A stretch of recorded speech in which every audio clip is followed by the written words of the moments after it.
O que aconteceria se eu te dissesse que todos os domingos em milhares de igrejas são pregados ensinos que contradizem diretamente a palavra de Deus e ninguém os questiona? Em Mateus 15:9, Jesus adverte: em vão me adoram, ensinando doutrinas que são preceitos de homens. Essa declaração impactante revela que nem tudo que é pregado de um púlpito vem do coração de Deus. Hoje veremos como algumas dessas ensinanças, embora populares, distorcem a verdade bíblica e desviam o povo do propósito divino. Vamos te mostrar como identificar 5 mentiras que se repetem constantemente nos sermões dominicais e por que aceitá-las sem discernimento pode ter consequências espirituais profundas. Você está pronto para entender o que Deus tem reservado para você quando decide abrir os olhos para a verdade de sua palavra? Durante anos, uma frase tem sido repetida nos púlpitos com aparente ternura, mas com um perigo escondido entre suas palavras. Deus quer que você seja feliz. À primeira vista soa lindo, reconfortante, quase celestial. Mas quando cavamos sob essa embalagem agradável, encontramos uma das distorções mais perigosas da verdadeira mensagem do Evangelho. Essa afirmação substituiu a cruz pelo conforto, a santidade pelo prazer, o propósito divino pelo desejo humano. E embora ninguém pareça levantar a voz contra essa ideia tão aceita, a verdade permanece inalterável. Deus não nos chamou para uma vida de felicidade superficial, mas para uma vida de obediência profunda. Jesus nunca prometeu felicidade constante. Ele prometeu perseguição, tribulação e um fardo que deveria ser carregado com entrega total. Em João 16:33, ele diz: no mundo tereis aflições, mas tende bom ânimo. Eu venci o mundo. Esse trecho não deixa espaço para interpretações suaves ou modernas. A vida cristã não é um jardim de flores. É um caminho estreito, cheio de provas, moldado pelo fogo do caráter. No entanto, a mensagem moderna tem se concentrado em oferecer um cristianismo onde tudo dá certo, onde os problemas se resolvem magicamente e onde a vontade de Deus é confundida com os sonhos pessoais. O problema não é apenas que se prega uma versão reduzida do Evangelho, mas que se está ensinando uma teologia centrada no homem, não em Deus. Essa mentalidade contaminou a forma como muitos oram, como avaliam sua fé e como interpretam a Bíblia. Busca-se um Deus que sirva aos nossos desejos, não um Senhor a quem nos submetemos. Criou-se uma imagem distorcida do Criador, mais parecida com um motivador pessoal do que com um Deus santo, justo e soberano. E enquanto essa ideia continuar sendo aceita sem questionamentos, as almas continuarão se afastando da verdade, acreditando que se algo causa desconforto ou dor, não pode ser de Deus. Paulo, um homem totalmente dedicado ao Evangelho, experimentou constantemente as consequências de viver em obediência a Cristo. Em 2 Coríntios 11, ele relata uma lista de sofrimentos que incluem chicotadas, prisões, perigos, naufrágios e fome. Se a felicidade fosse a evidência de estar na vontade de Deus, então Paulo teria sido um dos homens mais distantes dela. Mas foi exatamente o contrário. Sua vida foi uma oferta constante, uma prova viva de que seguir a Cristo é abraçar a cruz todos os dias. Lucas 9:23 o diz com clareza: se alguém quer vir após mim, negue-se a si mesmo, tome a sua cruz todos os dias e siga-me. Essa não é uma convite à felicidade temporária, mas a uma vida de entrega absoluta. A mentira de que Deus quer que você seja sempre feliz produziu cristãos fracos, que abandonam a fé ao primeiro vento de dificuldade. Pessoas que oram pedindo portas abertas, mas que não estão dispostas a passar pelo processo que essas portas implicam. Gente que confunde bênção com ausência de luta, e que quando a vida se torna difícil, pensa que Deus os abandonou. Essa falsa doutrina desarmou espiritualmente multidões, privando-as da verdade que fortalece, da verdade que consola em meio à dor, da verdade que sustenta no vale da sombra da morte. Não se trata de que Deus seja indiferente à nossa alegria. Claro que Ele se alegra quando caminhamos em gozo, mas esse gozo não é um sentimento volátil. É um fruto do Espírito que permanece mesmo na tempestade. Filipenses 4:4 diz: alegrai-vos no Senhor sempre. Outra vez digo, alegrai-vos. Paulo escreveu essas palavras de uma prisão. Seu gozo não dependia de suas circunstâncias, mas de sua comunhão com Deus. A mensagem bíblica não é Deus quer que você seja feliz, é Deus quer que você seja santo. E a santidade muitas vezes é forjada no crisol do sofrimento. Olhemos para Jesus. Sua vida foi a expressão máxima de obediência ao Pai. Desde o início de seu ministério, ele foi perseguido, incompreendido, rejeitado. No Getsemane, ele suou gotas de sangue. Na cruz foi traspassado, cuspido, despido. Onde estava a felicidade nesse trajeto? Não havia. Mas havia propósito, havia redenção, havia obediência. Hebreus 5:8 afirma: embora fosse filho, aprendeu a obediência pelas coisas que padeceu. Se o Filho de Deus aprendeu obediência por meio do sofrimento, por que insistimos que nossa vida deve estar livre de dor? A igreja primitiva entendia isso. Eles não pregavam mensagens de motivação emocional, pregavam a cruz, o arrependimento, a necessidade urgente de reconciliação com Deus. Em Atos 5:41, depois de serem açoitados por pregar no nome de Jesus, os apóstolos saíram alegres da presença do conselho, porque foram considerados dignos de sofrer afronta por causa do nome. Como é possível experimentar gozo em meio ao castigo? Só é possível quando se vive a partir de uma perspectiva eterna, quando se entende que nossa vida não é medida pelo conforto, mas pelo cumprimento do propósito divino. Hoje, no entanto, muitos vão à igreja não para serem transformados, mas para serem entretidos. Buscam mensagens suaves, música emocional e experiências que os façam sentir bem, mesmo que saiam tão vazios quanto entraram. Jesus não prometeu bem-estar emocional, ele prometeu vida eterna.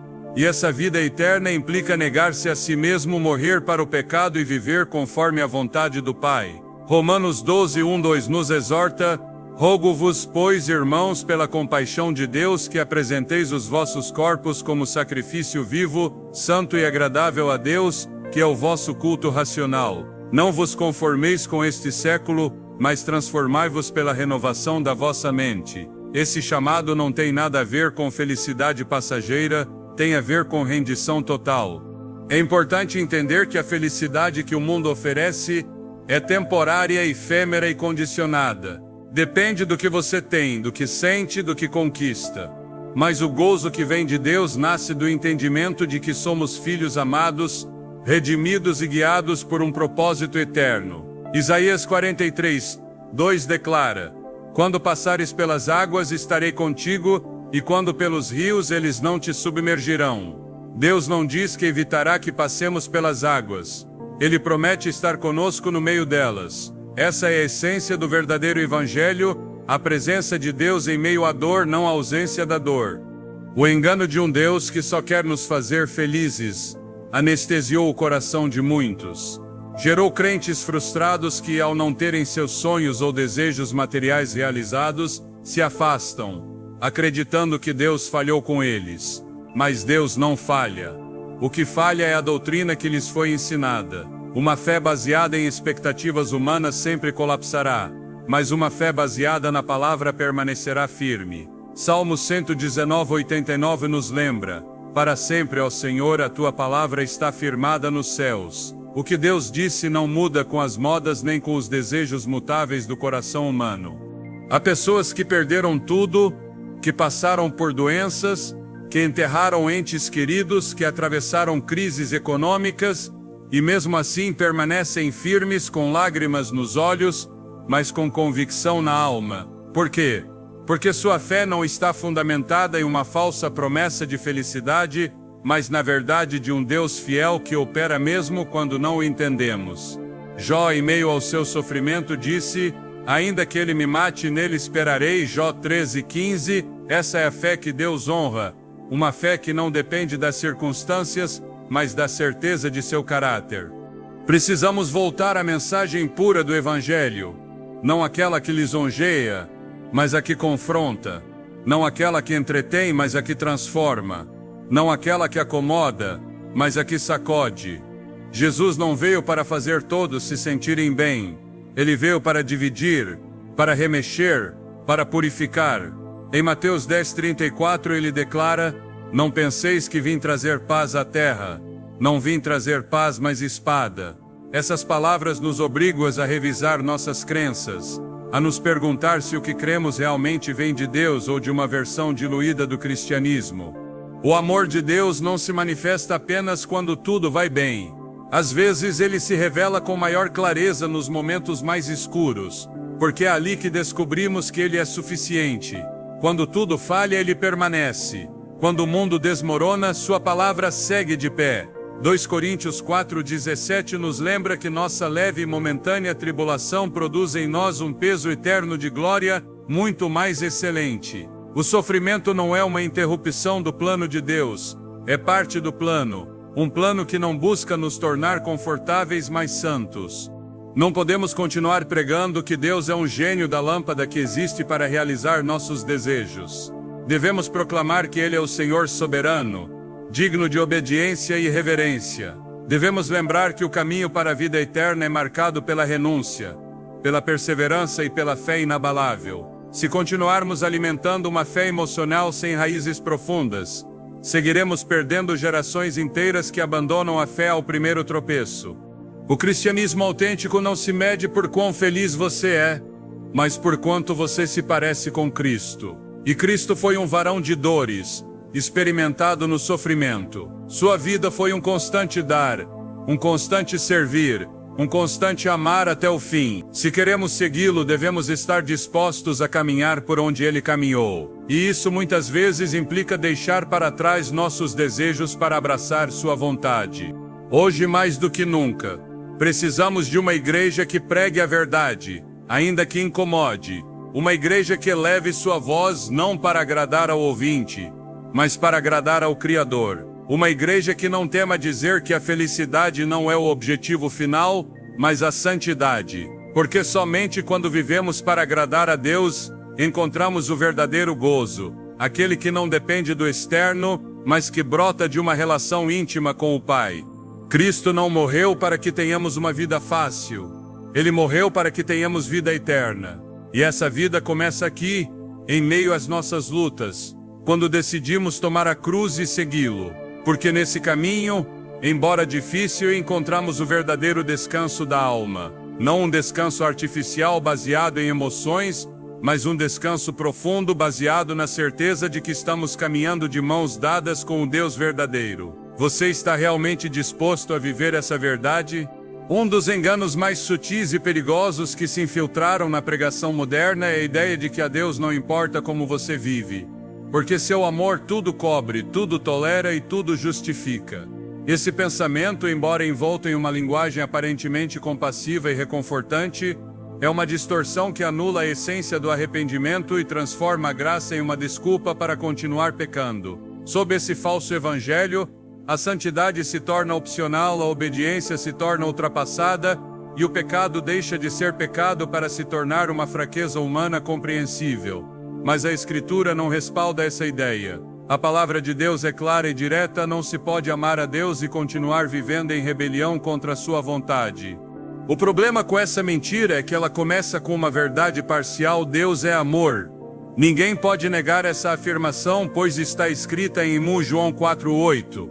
No entanto, quando esse amor é apresentado de forma isolada, sem sua santidade, sem sua justiça e sem seu chamado à transformação, deixa de ser o amor bíblico e se torna uma caricatura emocional que não salva, não corrige e não transforma. Deus não é um observador passivo de nossas decisões. Ele não olha para nosso pecado com indiferença. Pelo contrário, a Escritura nos ensina que sem santidade ninguém verá o Senhor. Hebreus 12:14. Isso significa que não importa quantas vezes alguém repita que Deus o entende, se não houver uma mudança de vida verdadeira, não há comunhão com Deus. Jesus não veio dizer: está tudo bem, continuem como estão. Sua primeira mensagem pública foi: arrependei-vos porque o reino dos céus está próximo. Mateus 4:17. O arrependimento não é uma sugestão emocional, é um chamado urgente a voltar do nosso caminho para o de Deus. E para que haja um arrependimento genuíno, primeiro deve haver uma confrontação com a verdade. A graça não ignora o pecado, ela o enfrenta e o destrói. O amor de Deus não é permissivo, é redentor. E redimir implica resgatar do pecado, não justificá-lo.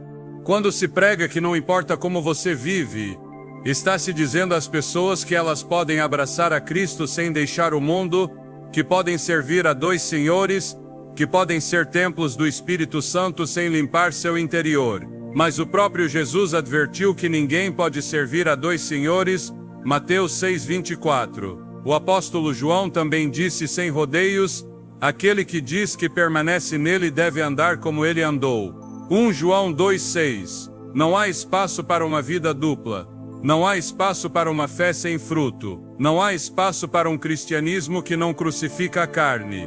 A Bíblia não deixa ambiguidades quando se trata de como Deus responde ao pecado persistente. Em Romanos 6:1-2, Paulo escreve: que diremos, pois? Permaneceremos no pecado para que a graça abunde? De modo nenhum. Porque nós que morremos para o pecado, como viveremos ainda nele? Essa é a resposta divina para aqueles que usam a graça como desculpa. A graça não é licença para pecar, é o poder para deixar de pecar. É o meio pelo qual Deus transforma o pecador em santo, o perdido em redimido, o escravo em livre. Minimizar o pecado em nome do amor é um insulto ao sacrifício de Cristo, porque se o pecado não fosse grave, a cruz não teria sido necessária. O amor de Deus é inegociável. Mas seu amor jamais foi projetado para acomodar o pecado. Foi projetado para vencê-lo. Foi projetado para transformar completamente aquele que o recebe. O amor que perdoa sem mudar é uma invenção humana, não uma realidade bíblica. O amor de Deus vem acompanhado de verdade, e essa verdade confronta. Em João 8:11, quando Jesus perdoa a mulher pega em adultério, ele diz: nem eu te condeno, vai e não peques mais. Esse não peques mais é a essência do amor verdadeiro. Deus não a justificou por compaixão. Ele a perdoou com uma direção clara. Mude sua vida. O perdão não é uma cobertura para continuar igual. É um chamado para começar de novo. Quem prega que não importa como você vive está esvaziando o evangelho de seu poder transformador. Está convertendo a cruz em um símbolo sem efeito.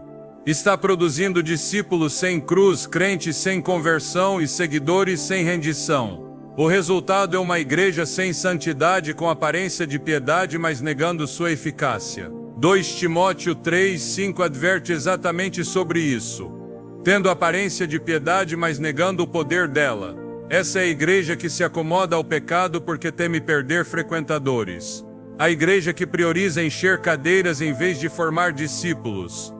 A realidade é que o amor de Deus é tão profundo que não nos deixa como estamos. A graça não te encontra para te mimar no pecado, mas para te tirar dele com poder. Tito 2:11-12 diz: porque a graça de Deus se manifestou, trazendo salvação a todos os homens, ensinando-nos que, renunciando à impiedade e aos desejos mundanos, vivamos neste século sóbria, justa e piedosamente. A mesma graça que salva é a que nos ensina a renunciar. Não há separação entre o amor que perdoa e o amor que exige santidade. A Escritura está cheia de chamados ao arrependimento, de advertências severas contra o pecado deliberado, de exortações a viver conforme o Espírito e não conforme a carne. Gálatas 5:16 diz: andai no Espírito e não satisfareis os desejos da carne. Esse versículo não deixa espaço para neutralidade. Caminhar com Deus requer deixar para trás o caminho do mundo. Não é possível viver em comunhão com Deus e, ao mesmo tempo, abraçar práticas que sua palavra condena. Não se pode tomar o Evangelho como um complemento da vida. O Evangelho é uma substituição total do que antes éramos. No Antigo Testamento, os profetas denunciavam sem temor aqueles que viviam em pecado, mas diziam paz, paz, quando não havia paz. Jeremias 6:14. Esse mesmo Espírito está presente hoje em quem prega consolo sem correção, aceitação sem transformação, salvação sem senhorio. Mas Deus não muda. Ele continua sendo o mesmo Deus que exigiu pureza de Israel, que destruiu Sodoma, que disciplinou seu povo por idolatria, que não tolerou a desobediência de Saul. Ele continua sendo o mesmo Deus que espera a santidade de quem diz segui-lo. A mentira do amor sem arrependimento fez com que muitos acreditem que sentir remorso pelo pecado já é suficiente. Mas o remorso emocional não é o mesmo que o arrependimento bíblico. O verdadeiro arrependimento implica uma virada radical, um abandono do pecado, um ódio pelo que antes se amava. Em 2 Coríntios 7:10, lemos: porque a tristeza segundo Deus produz arrependimento para a salvação, da qual não há arrependimento, mas a tristeza do mundo produz morte. Essa diferença é essencial. Deus não busca uma emoção temporária, Ele busca uma transformação profunda, e essa transformação começa com a decisão de deixar para trás o que ofende sua santidade. O perigo dessa mentira também está em sua comodidade. É fácil pregar que Deus sempre entende, porque isso não exige confrontar o ouvinte. É fácil construir uma mensagem de aceitação emocional, porque isso não exige uma vida nova. Mas o Evangelho nunca foi projetado para ser fácil, foi projetado para ser verdade. E a verdade, por definição, separa a luz das trevas, o puro do impuro, o santo do profano. Deus não quer uma relação com uma parte de você. Ele não aceita um coração dividido. Em Deuteronômio 6:5, ele disse claramente: amarás o Senhor teu Deus de todo o teu coração, de toda a tua alma e com todas as tuas forças. Esse amor total exclui uma vida pela metade. Não se pode amar a Deus e ao pecado. Não se pode viver uma vida ambígua esperando que seu amor justifique tudo. O amor de Deus não justifica o pecado. Ele o condena e o faz porque quer nos salvar de suas consequências eternas. Quando Jesus ensinava, frequentemente dizia: quem tem ouvidos para ouvir, ouça, porque sabia que muitos ouviriam, mas poucos estariam dispostos a obedecer. O amor de Deus não se manifesta apenas em palavras doces, mas em verdades que despertam, que incomodam, que exigem uma resposta. Apocalipse 3:19 diz: eu repreendo e disciplino a todos os que amo, sê, pois, zeloso e arrepende-te. O amor de Deus corrige. O amor de Deus disciplina. O amor de Deus não se acomoda aos teus desejos, Ele te transforma para que te acomodes aos dele. A pregação sem chamado ao arrependimento não é evangelho, é entretenimento espiritual. A graça sem mudança de vida é uma ilusão. A fé sem obediência é morte. Tiago 2,17 afirma: assim também a fé, se não tiver obras, por si só está morta. Uma fé que não produz obediência não é fé bíblica. É uma crença vazia que não salva, que não liberta e que não edifica. Deus não está buscando seguidores emocionais. Ele está buscando discípulos dispostos a carregar sua cruz. Não está buscando aplausos, está buscando obediência. Não quer uma vida decorada com versículos, quer uma vida entregue sem reservas. O amor verdadeiro não te deixa igual. Ele te confronta, te limpa, te eleva. E esse amor só é experimentado na verdade. Hoje, mais do que nunca, a igreja precisa voltar à mensagem completa do Evangelho. Não um evangelho mutilado pelo sentimentalismo, mas um revestido da glória e da exigência da cruz. O amor de Deus não está em conflito com sua justiça. Ambos coexistem em perfeita harmonia. Romanos 2,4 declara: ou desprezas as riquezas da sua bondade, paciência e longanimidade, ignorando que a bondade de Deus te conduz ao arrependimento. A bondade de Deus não é para justificar teu pecado, é para te impulsionar a abandoná-lo. Quem verdadeiramente conheceu a Cristo, não pode continuar vivendo igual, não porque se esforça para mudar e merecer seu amor, mas porque seu amor o transforma por dentro. O novo nascimento não é simbólico, é real, é radical, é evidente. 2 Coríntios 5,17 resume essa verdade de forma categórica. Se alguém está em Cristo, é nova criatura. As coisas velhas já passaram, eis que tudo se fez novo. Nada disso pode ser alcançado se continuarmos alimentando a mentira de que Deus simplesmente entende como vivemos. Ele não veio para nos compreender, veio para nos salvar, para quebrar cadeias, para restaurar o que estava destruído. E para que essa restauração ocorra, deve haver arrependimento genuíno, obediência decidida e um amor pela verdade maior que nosso amor pelo conforto. Só assim experimentaremos o verdadeiro poder do Evangelho. Uma das distorções mais profundas que contaminaram a pregação atual é a crença de que basta declarar algo com a boca para que se materialize automaticamente, como se a fé fosse uma fórmula mágica que pode obrigar Deus a executar nossos desejos. Essa ideia, repetida com aparente convicção em muitas plataformas, criou uma teologia centrada na autossuficiência espiritual, onde se ensina que a palavra falada pelo crente tem o poder de dobrar a vontade soberana do Criador. Mas o verdadeiro evangelho não ensina que o homem tem domínio sobre Deus. Ensina que o homem deve se submeter a Deus. E quando se substitui a oração reverente por declarações vazias, está se negando a própria essência da fé bíblica. A Escritura ensina que a fé é confiança na vontade de Deus, não uma ferramenta para impor nossos caprichos. Hebreus 11:6 afirma que sem fé é impossível agradar a Deus. Mas essa fé não se define por repetir frases, mas por obedecer quando não se vê o resultado, por confiar quando não há sinais, por caminhar quando não há caminhos. A fé autêntica se manifesta na entrega, não na manipulação. Jesus nunca ensinou que o que é declarado automaticamente se tornará realidade. Ele ensinou que a oração deve ser feita conforme a vontade do Pai em João 5,14, e não conforme os desejos da carne. O mau uso de passagens como Marcos 11:23 levou muitos a pensar que a fé é uma chave que abre qualquer porta desejada. Nesse versículo, Jesus disse que se alguém dissesse ao monte, levanta-te e lança-te no mar, e não duvidasse em seu coração, mas cresce que o que disse fará, assim seria. Mas esse trecho não pode ser isolado de seu contexto. Jesus não estava dando uma fórmula mística. Estava ilustrando o poder de uma fé que se alinha com o coração de Deus. A fé genuína não nasce do desejo humano, nasce do Espírito. E quando o que se declara não vem do Espírito, não tem autoridade nem substância espiritual. Pode soar bem, pode emocionar, pode encher auditórios, mas não move o céu. A verdadeira autoridade no reino não se baseia em quantas vezes uma frase é repetida, mas em quão submetido se está à vontade do Pai. Jesus, sendo o Filho eterno, não usou sua autoridade para impor seu desejo no Getsemane.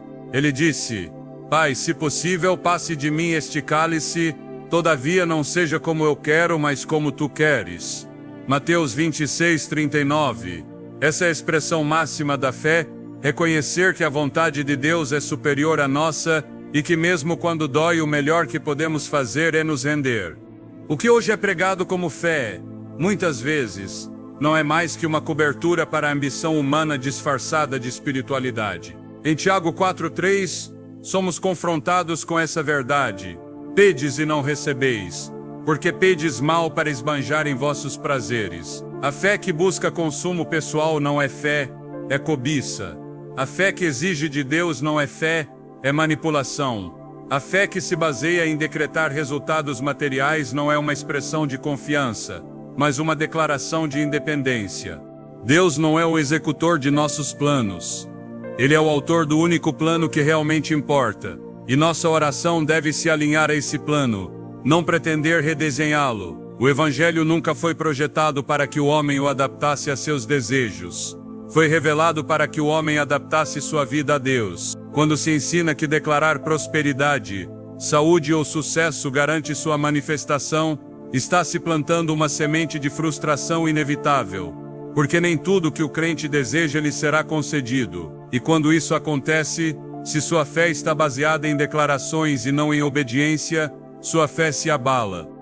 Romanos 10:17 diz que a fé vem pelo ouvir, e o ouvir pela palavra de Deus. Não diz que a fé vem pelo repetir ou pelo decretar. A fonte da fé é a revelação divina, não a imaginação humana. Essa mentalidade declarativa substituiu o clamor por controle, a oração por exigência, a espera por imediatismo. Perdeu-se o senso de reverência diante da majestade de Deus. Encheram-se os lábios de fórmulas enquanto o coração permanece vazio de sua missão. O Salmo 37:4 diz: Deleita-te no Senhor, e Ele concederá os desejos do teu coração. Mas o deleite genuíno em Deus transforma o coração. Purifica o desejo, alinha a petição. Não se trata de usar Deus para conseguir o que se quer. Trata-se de conhecê-lo tão profundamente que o que queremos é o que Ele quer. Jesus não veio ensinar decretos. Ele veio modelar submissão. Seus discípulos não mudaram o mundo com frases repetitivas, mas com vidas rendidas. Foram perseguidos, presos, assassinados, não porque declaravam vitória material, mas porque pregavam a verdade sem reservas. Em Atos 4:29, diante da ameaça de perseguição, a igreja não orou pedindo conforto, orou pedindo ousadia. Não decretaram portas abertas, pediram que a vontade de Deus se cumprisse, independentemente do preço. Essa é a verdadeira fé. Uma fé que não condiciona sua obediência ao resultado visível, uma fé que obedece mesmo sem entender, uma fé que segue mesmo que doa.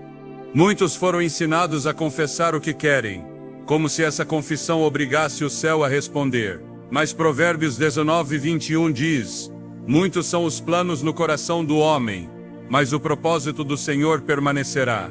É possível declarar uma vida inteira sem ver resultados, se o que se declara não está no conselho eterno de Deus. O poder da palavra falada não está na quantidade de vezes que ela é repetida, mas na fonte de onde ela vem. Quando Deus fala, cumpre-se. Quando o homem fala fora de sua vontade, frustra-se.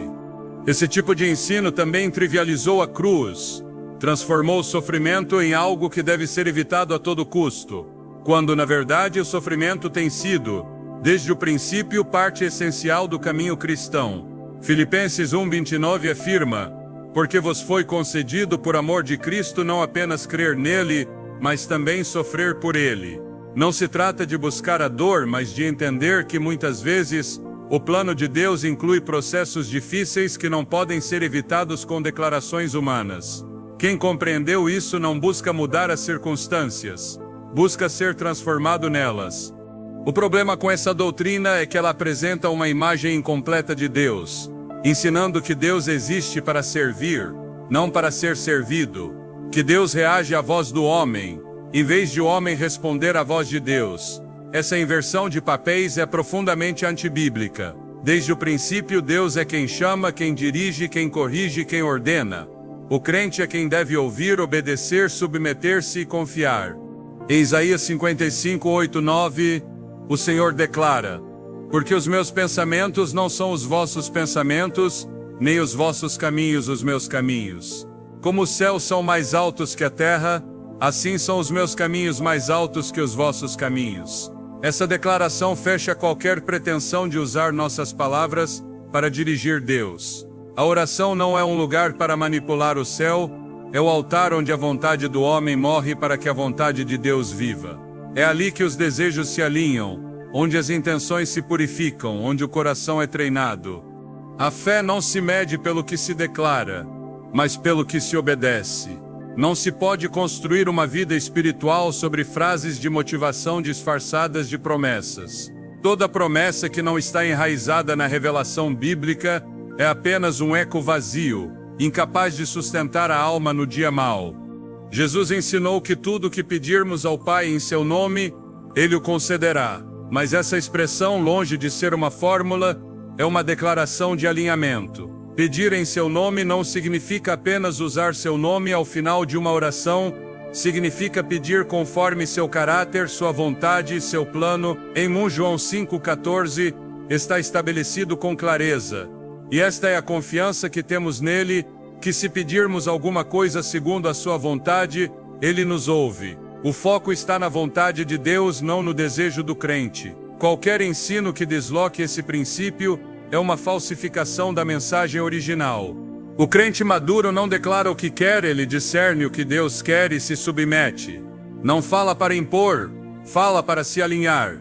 Não exige, se rende. Não decreta resultados, pede direção. E quando o faz, mesmo que a resposta não seja o que esperava, seu coração permanece em paz, porque aprendeu que o mais importante não é obter o que deseja, mas ser moldado à imagem do Filho. Romanos 8:28 nos lembra que todas as coisas cooperam para o bem daqueles que amam a Deus. Não diz que todas as coisas serão como eles desejam. Diz que todas as coisas, mesmo as difíceis, mesmo as que não foram declaradas, mesmo as que não foram esperadas, contribuirão para o propósito divino. Essa é a segurança de quem caminha pela fé, que mesmo quando sua boca cala, sua obediência fala mais alto. A palavra de Deus não precisa de adornos modernos nem de fórmulas humanas para ser eficaz. Sua verdade é suficiente. Seu poder é eterno. Sua direção é clara. O crente não precisa aprender a declarar, precisa aprender a discernir. Não precisa de um manual de frases. Precisa de um coração disposto. Porque o céu não responde ao volume da nossa voz. Responde à profundidade da nossa rendição. Assim se honra o Deus que não se deixa manipular, mas transforma. Assim se vive uma fé que não exige, mas confia. Assim se deixa para trás uma mentira disfarçada de espiritualidade para abraçar a verdade que liberta, que corrige e que salva. Uma das mentiras mais cômodas, mais celebradas e mais perigosas que se repetem todos os domingos em muitos púlpitos é a afirmação de que Deus não julga ninguém. Uma ideia que pretende tranquilizar as consciências enquanto enfraquece o temor de Deus, que disfarça a omissão com compaixão e que transforma a mensagem de salvação em um discurso de aceitação incondicional sem transformação verdadeira. Construiu-se uma imagem distorcida do caráter divino, uma espécie de figura celestial que tudo compreende, tudo tolera e tudo deixa passar. Mas essa imagem não é o Deus das Escrituras. É uma invenção humanista que busca conforto em vez de confrontação, alívio em vez de santificação, silêncio em vez de verdade. Desde os primeiros versículos da Bíblia, Deus se apresenta como um juiz justo, um juiz que distingue entre a luz e as trevas, entre o puro e o impuro, entre a obediência e a rebelião. Não é possível ler a palavra sem encontrar em cada página a expressão de sua santidade. A Escritura não tenta ocultá-lo. Ela o proclama de Gênesis a Apocalipse. Deus julga, e não apenas o fez no passado. Ele o faz agora e o fará no fim dos tempos. Romanos 14, 10, 11 confirma com absoluta clareza. Pois todos compareceremos perante o tribunal de Cristo, de maneira que cada um de nós dará contas de si mesmo a Deus. Negar essa realidade é como tentar tapar o sol com um véu de palavras suaves. Não há misericórdia sem justiça. Não há redenção sem julgamento. O Evangelho não começa com um sorriso. Começa com uma confrontação. Jesus não veio nos dar uma palmadinha nas costas. Veio nos salvar da ira vindoura. Em João 3,36, está escrito: quem crê no Filho tem a vida eterna. Quem, porém, se recusa a crer no Filho não verá a vida, mas a ira de Deus permanece sobre ele. Isso não é uma metáfora. É uma advertência. Um eco direto do coração de Deus que nos lembra que seu amor não elimina sua justiça. A complementa: o julgamento de Deus não é um capricho. É uma manifestação inevitável de seu caráter. Porque Ele é santo, não pode ignorar o pecado. Porque Ele é justo, não pode aprovar a maldade. Porque Ele é luz, não pode se misturar com as trevas. Salmos 9:8 proclama com força. Ele julgará o mundo com justiça e os povos com retidão. Esse julgamento não é uma ameaça vazia nem um símbolo decorativo. É uma realidade estabelecida desde a eternidade.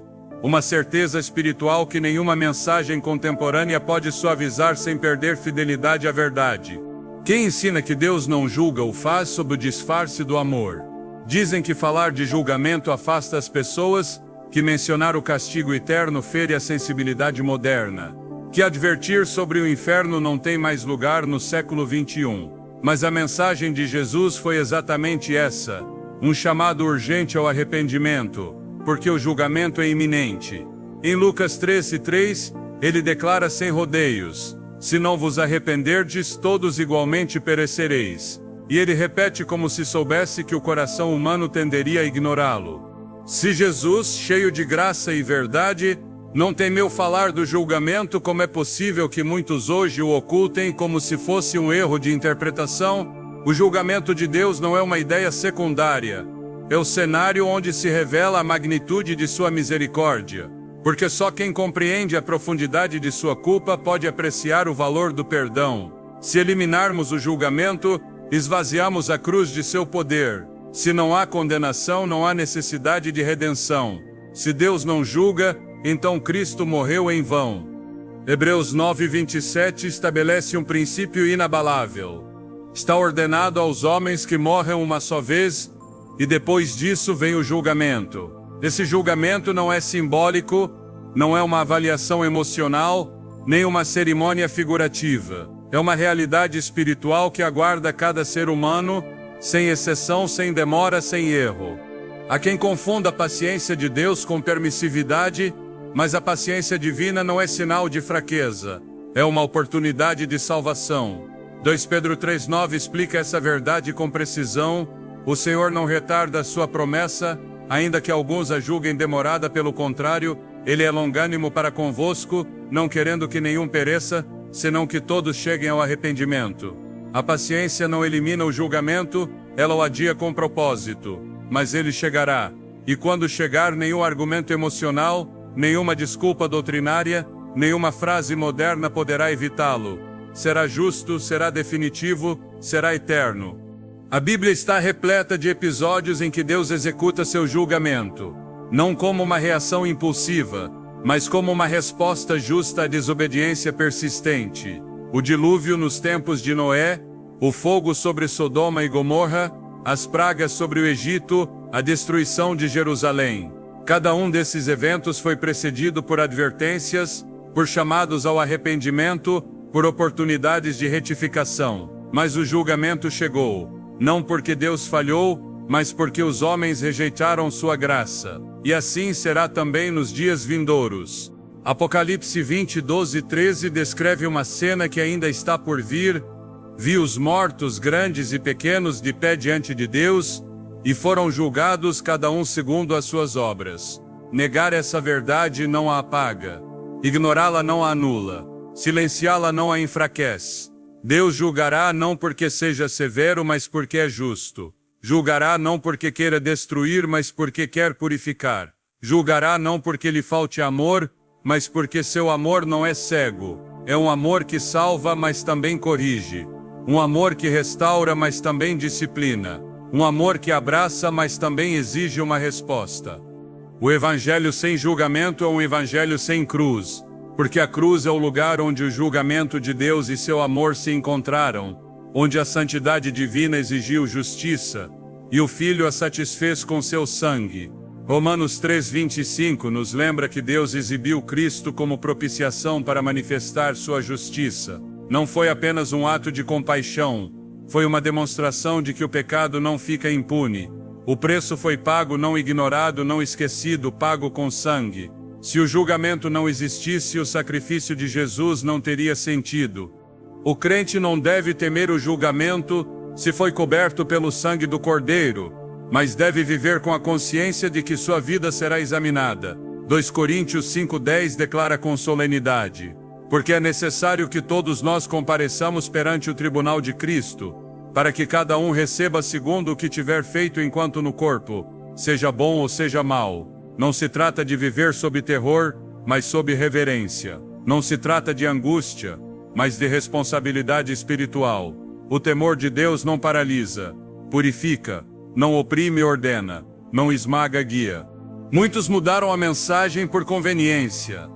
Preferiram edificar comunidades confortáveis a congregações santas. Substituíram o fogo do altar pela mornidão do aplauso. Trocaram a palavra viva por discursos agradáveis. Mas o dia virá, e esse dia não atenderá a agendas humanas. Só a verdade prevalecerá. Só a obediência será recompensada. Só o que foi edificado sobre a rocha resistirá, e essa rocha é Cristo. E Cristo não é apenas Salvador, também é juiz. Não se pode continuar ignorando o peso eterno do julgamento vindouro. Não se pode continuar pregando um Deus parcial, recortado, domesticado. A igreja não foi chamada a suavizar o caráter de Deus, mas a proclamá-lo em sua plenitude. Não foi enviada para entreter, mas para preparar. Não foi ungida para calar, mas para anunciar. A mensagem deve voltar a arder. A urgência deve retornar. O temor reverente deve ser restaurado. Porque só quando se prega o julgamento a alma busca a redenção. Só quando se reconhece a culpa a cruz se torna refúgio. Só quando se entende a eternidade a vida ganha sentido. Jesus falou mais do inferno que do céu. Não porque desejasse condenar, mas porque desejava salvar. Mateus 10:28. É uma advertência direta. Não temais os que matam o corpo, mas não podem matar a alma. Temei antes aquele que pode fazer perecer no inferno tanto a alma como o corpo. Essa advertência não está sujeita a interpretações emocionais. É uma declaração clara de que o julgamento é real. que o inferno não é uma figura retórica, que o destino eterno depende de nossa resposta ao chamado divino. Voltar a pregar o julgamento não é voltar ao medo, é voltar à verdade, não é criar pânico, é restaurar discernimento, não é gerar culpa, é despertar consciência, porque só uma igreja consciente do julgamento pregará compaixão. Só uma igreja que lembra do tribunal viverá com pureza. Só uma igreja que não esqueceu o inferno se esforçará para levar almas ao céu. É hora de uma mensagem completa voltar a ser proclamado. Não um recortado por preferências, mas um sustentado pela verdade. O Deus que julga é o mesmo que salva. O Deus que disciplina é o mesmo que abraça. O Deus que exige é o mesmo que dá. Mas ele não pode ser reduzido a uma versão confortável. Seu caráter não se adapta ao consenso humano. Sua palavra não muda com a cultura. Seu julgamento não será negociado. Ele é o mesmo ontem, hoje e para sempre. E diante dele todo joelho se dobrará. Um dos erros mais persistentes que tem sido pronunciados com firmeza de muitos púlpitos é a ideia de que o sofrimento sempre é consequência direta do pecado. Afirma-se com convicção que, se alguém atravessa uma doença, uma crise financeira ou uma perda dolorosa, é porque falhou diante de Deus. Mas essa não é um ensino do Evangelho, é uma distorção perigosa que não apenas danifica a fé, mas desacredita o caráter do Pai. O sofrimento nem sempre é um castigo. Em muitos casos é um processo de formação, um ato de graça, uma etapa necessária para a maturidade espiritual. A Escritura está cheia de servos fiéis que sofreram profundamente sem terem pecado. Jó, o exemplo mais claro, era um homem reto, temente a Deus, afastado do mal, e ainda assim perdeu tudo em um único dia. Por pecado? Não. O próprio Deus deu testemunho de sua integridade. Ainda assim, seus amigos o acusaram falsamente de ocultar alguma maldade, repetindo a mesma mentira que hoje muitos ainda acreditam. Mas no final Deus repreendeu esses homens por não terem falado o que era correto. O sofrimento de Jó não foi um castigo, foi um cenário para revelar a fidelidade, a soberania e a glória de Deus. Jesus mesmo viveu uma dor profunda. Foi desprezado, açoitado, traído e crucificado não por seu pecado, mas pelos nossos. Isaías 53:3-5 o descreve como varão de dores, experimentado no sofrimento, e afirma que por suas chagas fomos sarados. Se o sofrimento fosse sinal automático de pecado, como explicaríamos a vida do Salvador? O sofrimento nem sempre é resultado do erro. Às vezes é o caminho que Deus usa para afinar nosso caráter, para nos purificar, para nos aproximar mais dele. Romanos 5:3-4 nos ensina que nos gloriamos nas tribulações, sabendo que a tribulação produz perseverança. A perseverança, experiência. E a experiência, esperança. Essa sequência revela o propósito divino por trás da dor. Não é uma corrente de castigo, é uma forja espiritual. A prova não destrói o justo, ela o molda, não o rejeita, o refina, não o afasta, o aproxima. Aceitar essa verdade nos liberta do julgamento errôneo e nos leva a confiar que Deus está presente, mesmo quando tudo parece escuro. Seu amor não desaparece na dificuldade. Sua fidelidade não depende de nossas circunstâncias. Ele segue sendo Deus no topo da montanha e no fundo do vale. E quando a dor bate, nem sempre é porque falhamos, mas porque Ele decidiu nos tornar mais semelhantes a seu Filho. Uma das ilusões mais sutis que seduziram a igreja moderna é a ideia de que frequentar o templo uma vez por semana é suficiente para manter uma relação viva com Deus. Promoveu-se uma fé domesticada, reduzida a uma cadeira ocupada por 1 hora aos domingos, como se a comunhão com o Pai dependesse de uma rotina religiosa e não de uma entrega diária. Essa perspectiva esvaziou o poder do compromisso cristão, produziu crentes passivos e enfraqueceu o testemunho do Evangelho na vida cotidiana. Mas Deus não busca frequentadores fiéis ao culto. Ele busca adoradores em espírito e em verdade. A mensagem de Cristo nunca foi um convite à frequência dominical, mas um chamado radical ao discipulado. Quando Jesus dizia "segue-me", não estava falando de acompanhá-lo em horários programados, mas de uma rendição total. Lucas 9:23 expressa isso sem suavidade. Se alguém quer vir após mim, nega-se a si mesmo, tome a sua cruz todos os dias e siga-me. A expressão todos os dias desmonta toda a ideia de fé estacionária. Não há comunhão real com Deus se ela é vivida apenas em fragmentos. Ele não habita na rotina, habita na entrega. Limitar a fé ao templo é esquecer que o Espírito Santo não foi derramado para ficar entre paredes, mas para habitar nos corações. 1 Coríntios 6,19, lembra: acaso não sabeis que o vosso corpo é santuário do Espírito Santo que está em vós, o qual tendes da parte de Deus? O templo não é mais um lugar físico, é uma vida consagrada. Viver como se a presença de Deus se ativasse apenas no domingo é uma negação direta de sua onipresença. Não se trata de ir à igreja, trata-se de ser a igreja. Jesus não morreu para criar eventos semanais. Ele morreu para restaurar a relação contínua entre Deus e o homem. Quem reduz sua espiritualidade a um único dia vive uma fé frágil, facilmente abalada pela dúvida, pelo pecado ou pela pressão do mundo. Quem caminha com Deus apenas no templo não tem raízes. E quando as raízes são superficiais, o crescimento é ilusório. Mateus 13:21 fala daquele que recebe a palavra com alegria, mas não tem raiz em si mesmo, e quando vem a tribulação tropeça. Essa é a condição de muitos que dependem do ambiente do domingo, mas não cultivaram um altar em seu interior. Deus não está buscando atos simbólicos. Ele está buscando transformação.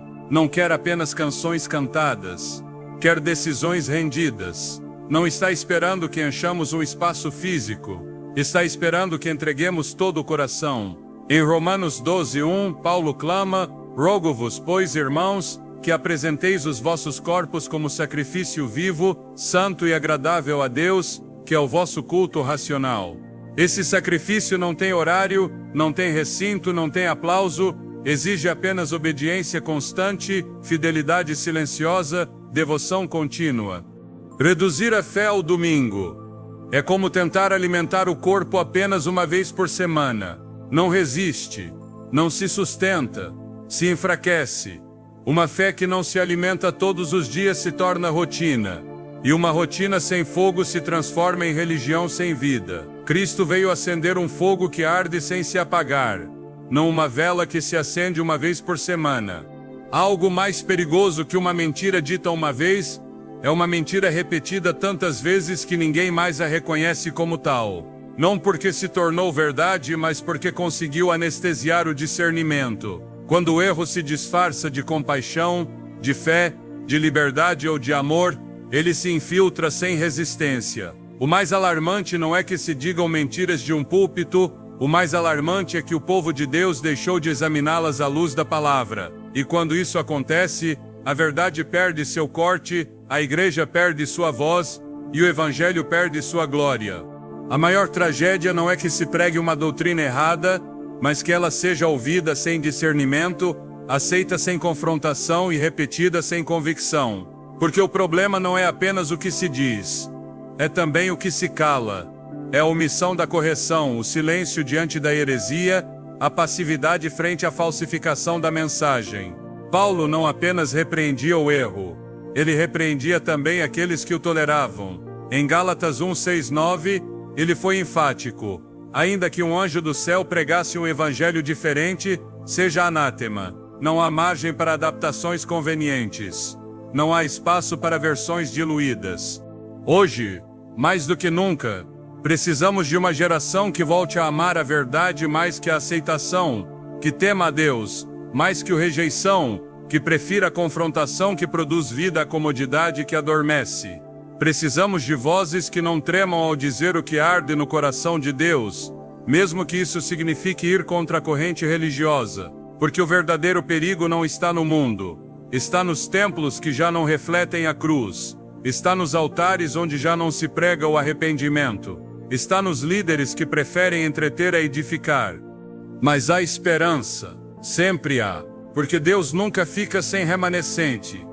Ele sempre guardou para si aqueles que não dobram o joelho diante do erro, que não vendem sua mensagem por aplausos, que preferem perder fama a perder sua presença. São esses homens e mulheres que marcarão esta geração, não com escândalos, mas com integridade, não com gritos vazios, mas com convicção profunda, não com eventos, mas com vidas rendidas. A única forma de vencer as mentiras pregadas todos os domingos é voltar à Escritura, não como um recurso teológico, mas como uma espada viva. Hebreus 4:12 diz com poder, porque a palavra de Deus é viva e eficaz, mais cortante que qualquer espada de 2 gumes. Ela não corta para ferir, corta para curar, não expõe para envergonhar, expõe para libertar, mas ela só age quando é lida com reverência, pregada com fidelidade e vivida com coragem. Não há outra defesa, não há outro padrão, não há outra mensagem. Deus não está buscando igrejas que falem bonito. Ele está buscando igrejas que falem a verdade. Não está buscando pastores populares, mas profetas obedientes. Não está buscando templos cheios, mas corações rendidos. E esse chamado não é para poucos, é para todos os que foram alcançados pela graça, porque todo aquele que recebeu a verdade tem a responsabilidade de protegê-la, vivê-la e proclamá-la. Hoje, o desafio não é apenas identificar as mentiras que foram pregadas. É levantar-se como portadores da verdade que as desarma, não para lutar contra homens, mas para resistir ao engano espiritual que quer adormecer o povo de Deus. Não para ter razão, mas para ser instrumento de restauração. Porque só quando a verdade volta a ocupar o centro, a glória de Deus volta a descer com poder. A mentira pode ter sido repetida, mas a verdade não mudou. Ela continua tão poderosa, tão santa e tão necessária como sempre. E está esperando que alguém a proclame sem medo, sem concessões, sem amarras. Você está disposto a ser essa voz? Porque o que o mundo precisa não é uma igreja que o imite, é uma igreja que o sacuda. E essa igreja começa com você, agora aqui, sem desculpas, sem máscaras, apenas com a verdade, apenas com Cristo, apenas com sua palavra. I was holding every moment like it might fall apart, filling silence with explanations, God in every part. Every second felt accounted, every thought had rules. I forgot that even oceans need some space to move. So I loosened my grip,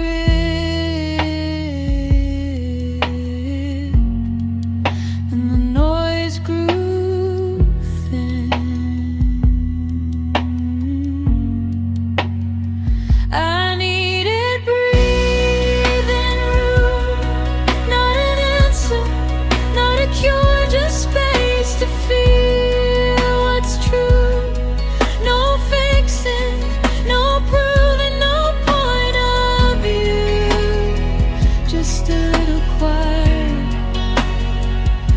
breathing room.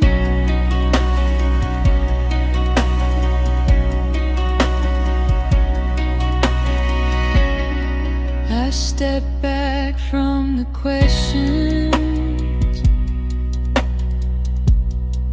I stop chasing the why. Let the moment sit unfinished, let the reason slide. Found a softer way of standing without armor on. Turns out peace arrives unnoticed when you don't force it along. I didn't disappear,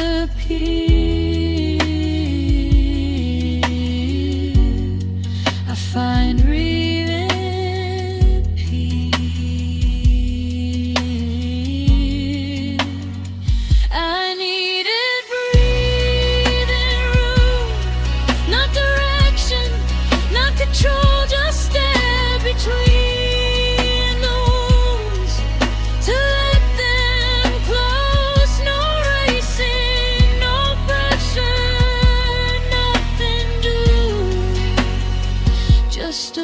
little distance. Just breathe through.